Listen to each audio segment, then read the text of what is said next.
Hey everyone, it's Jessica Ward King, the Stigma Crusher here. Welcome to you if you are new. Now, this is Black History Month. Every February, we celebrate the best of Black history, Black culture, and what it means to be Black here in Canada in particular. This Black History Month, I wanted to reflect on what it's like to be a Black person in the mental health system here in Canada.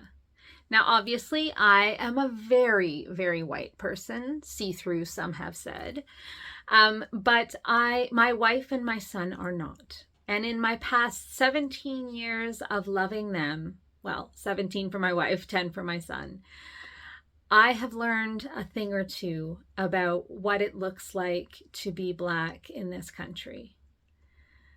First of all, as a white woman, I have never been denied pain medication or other medications, particularly in the ER, because the doctor believed that I was faking or that I could handle more pain, like has happened for my Black wife or sisters. We do, in fact, have studies that prove that doctors, ER doctors in particular, but doctors all in general, believe that women, particularly Black women, who rate their pain on a scale as equal to a white woman, will get less pain medication. And the follow-up studies have shown that it is because doctors believe that they can handle more pain than a white woman can. And so Black women are forced to live with their pain more and longer than are white women. As a white woman, I have access to, I don't have particular privilege. I wasn't born into a particular class or particular, income bracket, but I was born into racial privilege where all of the mental health care experts that I have access to, or at least the vast majority, look and think like me. They have life experiences like me. It's easier, many have said, to connect with a therapist, for example, that's from your culture because you have these shared cultural mores and values. And how much easier it is for me to find a therapist that shares those cultural mores and values with me than it is for my wife, for example, or my son to find such a therapist. Largely because we have Black students that are not funded to get into graduate programs that they require in order to become psychologists and social workers and master's students and whatnot. And so there's actually kind of a supply chain issue in terms of getting Black students to study for mental health field. As a white woman, my culture does not, generally speaking, continue to worsen the stigma against mental illness. It is, in fact, getting better by and large. However, Black people, particularly Black men, continue to face incredible stigma and difficulty in accessing mental health services that are from a medical model, quite often accessing rather community supports that are not potentially as helpful to them with mental illness. As a white woman, I have a history of my culture not being concentrated in the inner city, where access to oversubscribed mental health services is extremely limited, and potentially other needs such as housing, food, shelter, water are more urgent than mental health care needs. As a white woman, I have seen, and let's be honest, even perpetrated microaggressions, passive aggressions. I've seen aggressive aggressions against Black people that continue to traumatize and chip away at their mental health and in fact do so in an intergenerational way, passing on that trauma to their children and their children's children. And so the trauma continues to be compounded. The mental health challenges continue to grow instead of shrinking. And coupled with the lack of access, coupled with the medical issues that continue to exist within our institutions, Black people in Canada are subject to less mental health care and less quality mental health care than our whites. As a white woman, I did not want to believe that this was true, specifically here in Canada.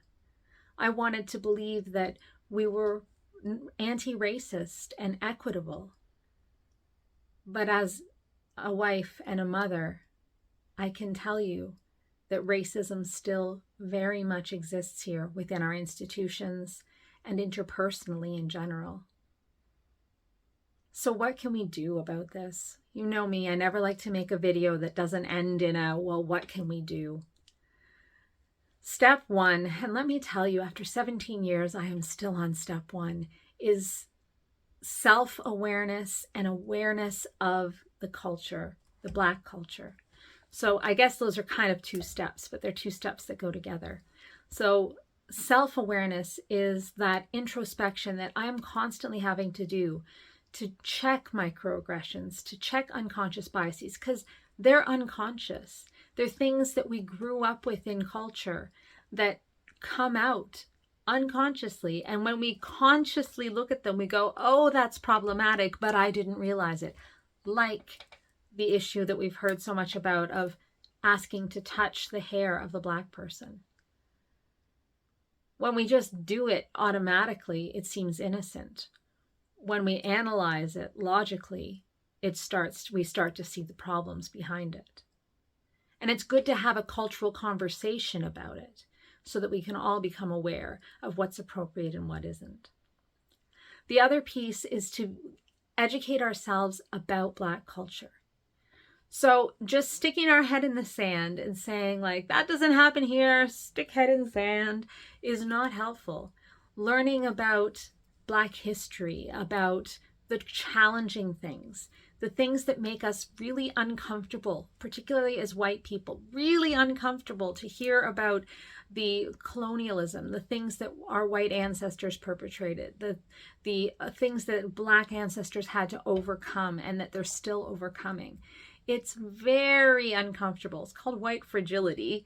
And it really can be uncomfortable, and you just want to get away from it. You just want to stick your head in the sand or like walk away, but don't resist the urge to walk away. Sit with it, with the discomfort, stay with it and feel those feelings and figure out what you can do to make it right, either in your own head or in your own community.